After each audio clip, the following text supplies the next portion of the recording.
Welcome to Recap King. In this video, we will explain Solomon Kane.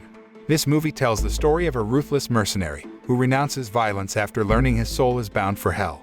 When a young girl is kidnapped and her family slain by a sorcerer's murderous cult, he is forced to fight and seek his redemption by slaying evil. Will he be able to save her and free his soul from the devil? Let's find out in Solomon Kane.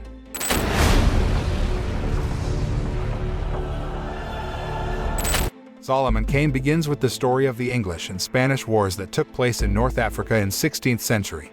In a ship battle, an English assassin named Solomon Kane led his men to defeat the Spanish army. After that, Solomon and his men sneaked into the Spanish castle. However, within the castle, there were countless mirrors placed in a row in one very large room. When some of his men passed the mirrors, suddenly a strange creature pulled them into the mirror. Seeing the strangeness, one of Solomon's men said that there was an evil spirit there. Solomon instantly killed the man, saying that he was the only demon present in the place. Suddenly, the door leading to the throne opened. But when Solomon entered the throne room, the door closed again as a chill quickly enveloped the room. Then the devil's reaper appeared on the throne. The demon said that he came to take Solomon's soul, because his pact was done. Confused by the deal the devil's reaper was referring to, Solomon dodged. He parried the sword strike aimed at him, and jumped out of the castle window. The devil's reaper didn't chase him, and Solomon managed to escape. 1 year later in England, Solomon is seen praying in a church. On his back, there is a cross tattoo that serves to protect him from demon attacks. Solomon, who had lived in the church long enough, had repented and vowed never to kill anyone again. One afternoon, while walking around the church area, a pastor asked Solomon to leave the church according to a dream he had last night. The pastor was convinced that something must have happened outside the church that required Solomon's presence. Reluctantly, Solomon finally left the church aimlessly. He let his steps carry him through the woods in winter, until finally, he met 3 robbers who attacked him and took his belongings. Solomon was silent as the 3 robbers beat him unconscious. In his stupor, Solomon dreams of his childhood. He turned out to be the son of a king. He also has an older brother, Kane. At that time, Solomon was seen arguing with his father because he did not accept that Marcus was made crown prince while Solomon was forced to become a priest. But his father persisted in his decision, making Solomon leave the kingdom. On the way, Solomon saw Marcus about to rape a girl. Solomon tried to stop Marcus, and it made Marcus so angry that he snapped at him. Annoyed by Marcus' behavior, Solomon accidentally pushes him off a cliff. The scene then moves to the present, when Solomon wakes up. He is in a horse carriage after being rescued by the Crowthorns. The family consisted of a father named William Crowthorn, mother named Katharina Crowthorn, and their 3 children, Meredith, Samuel, and Edward. Solomon told the Crowthorns that he used to fight and kill a lot. However, now he has repented and promised not to kill again. Hearing this, William invited Solomon to join them on an adventure to find new places in other parts of the world. On the way, they came to a place that had just been destroyed, where they saw many corpses without eyes. While examining the victims, Meredith accidentally found a little girl who was still alive, and they took her to join their group. That night, while they were resting by sitting around in front of the bonfire, the little girl explained that the residents were trying to burn a witch. But the fire did not burn the witch, who then turned to attack the residents and slaughtered them. After watching the girl, Solomon felt something odd about her. He asked Edward to give the girl his cross necklace. Unexpectedly, the girl injured Meredith, leaving a black dot on her hand. The girl's face turned sinister and disgusting. She then attacked Solomon before flying into the sky. Elsewhere, an army of mages named Malachi starts destroying places and recruiting new members. Among the new recruits were the 3 robbers who had robbed Solomon. The recruitment of new members was directly led by the leader of the Malachi troops who wore masks. In the morning, Samuel woke Solomon and asked him to come with him away from the horse carriage.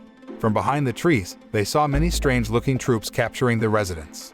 Solomon asked Samuel to return to their carriage and tell William. Unfortunately, when Samuel returned, Malachi's troops had arrived and took William hostage. Hearing Samuel shout, Solomon rushed back to the horse carriage. There, Malachi's troops saw the black dot on Meredith's hand and immediately dragged Meredith.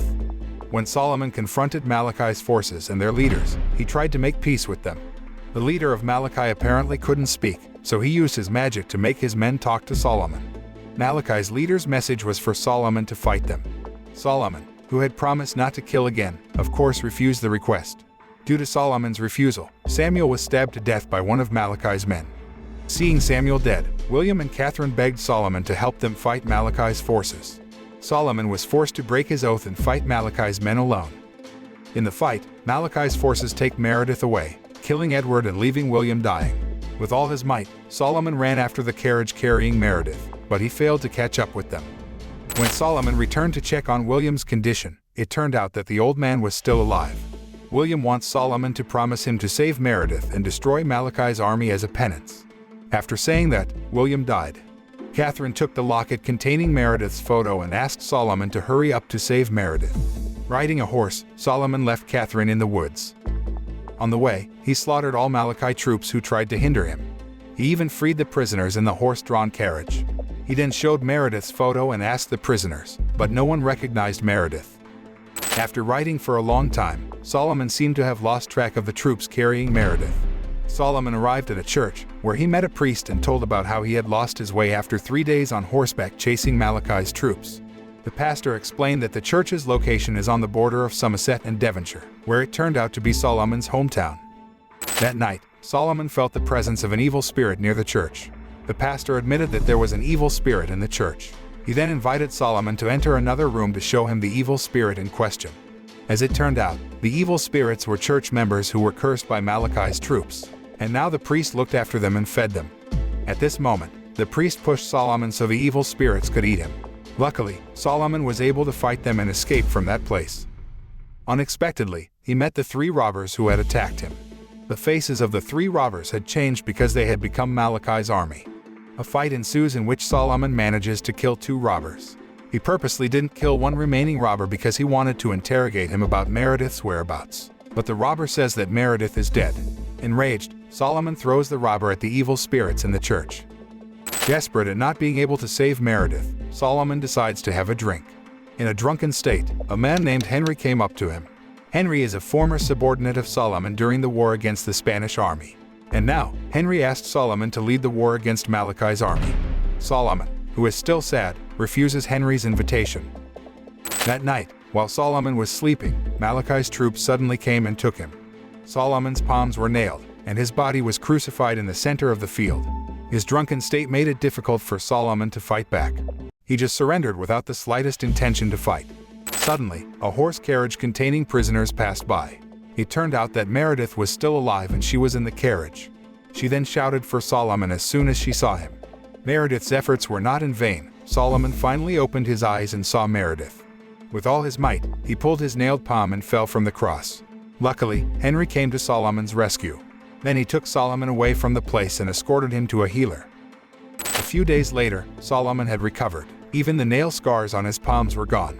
There, Solomon, assisted by Henry and several other men, devises a ploy to attack Malachi Castle. As it turned out, the Malachi troops were using Solomon's father's castle as their base. Solomon, who knows the ins and outs of the secret passage to the castle, can easily infiltrate the castle with Henry and some of his men. But his actions were discovered by the witch who had injured Meredith's hand. Solomon then threw a small knife which managed to kill the witch. But immediately, Malachi troops surrounded him. The disproportionate numbers forced Solomon to hide in a dungeon. There, he freed the prisoners and accidentally found his father who was still alive. However, Solomon found it difficult to untie the magic chains that bound his father. Then, Solomon's father told him that when Marcus fell from a cliff and was very badly injured, many surgeons and healers were brought in to treat Marcus, but they all failed. Until finally, Solomon's father invited Malachi to the kingdom and made a pact to risk everything he had, including sacrificing Solomon's soul. However, while Marcus recovered, his face remained shattered. Worse yet, Marcus obeys Malachi's orders to become the squad leader. After finishing the story, his father begged Solomon to kill him as penance. At first, Solomon refused, but his father persisted. In the end, Solomon pulled the trigger. After that, he advised Henry to stay in the fight against Malachi's troops, while Solomon will face Malachi alone. Arriving inside the castle, Malachi was waiting for him to fight. There, he also saw Meredith being held in a cage. When Solomon was about to attack, Malachi suddenly disappeared with his magic. Solomon did not waste this opportunity. He opened the lock to release Meredith. But suddenly, Solomon's shoulder was stabbed in the back by Marcus. Marcus continues to attack Solomon even though Solomon tries to resuscitate him. Then, Malachi reappears, saying that Solomon's soul has been cursed. Soon Solomon's soul will be taken by a monstrous demon. Therefore, Malachi intends to use Meredith's innocent blood to release the creatures that are still locked in another dimension. Realizing that Marcus has been completely controlled by Malachi, Solomon kills Marcus by setting him on fire. When a fight broke out between Solomon and Marcus, suddenly Malachi dragged Meredith and scratched her body. Meredith's blood was splattered so that the portal that locked up the Monstrous Demon opened. The Monstrous Demon is composed of embers with a very tall and large body.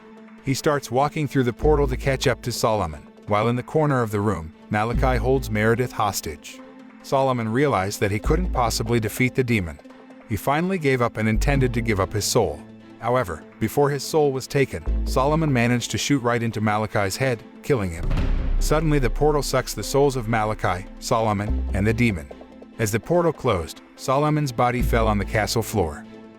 At the end of the film, Meredith calls out in tears beside Solomon, who is lying on the castle floor. Unexpectedly, Solomon woke up after his soul returned to his body. Back then, before William died, he said that Solomon would be able to redeem his soul if he managed to save Meredith. And it turns out that he managed to save Meredith just before the portal that sucked his soul closed. Before leaving the castle to go on another adventure, Solomon stood before the graves of his father and older brother. He tells that Meredith has returned with her family, and now the world is free from witchcraft and demons. The film ends. From Solomon, we can learn that good deeds will bring good in the future, and evil deeds will bring disaster to those who do them. Life is a choice. It's just a matter of how we will choose the path we will go.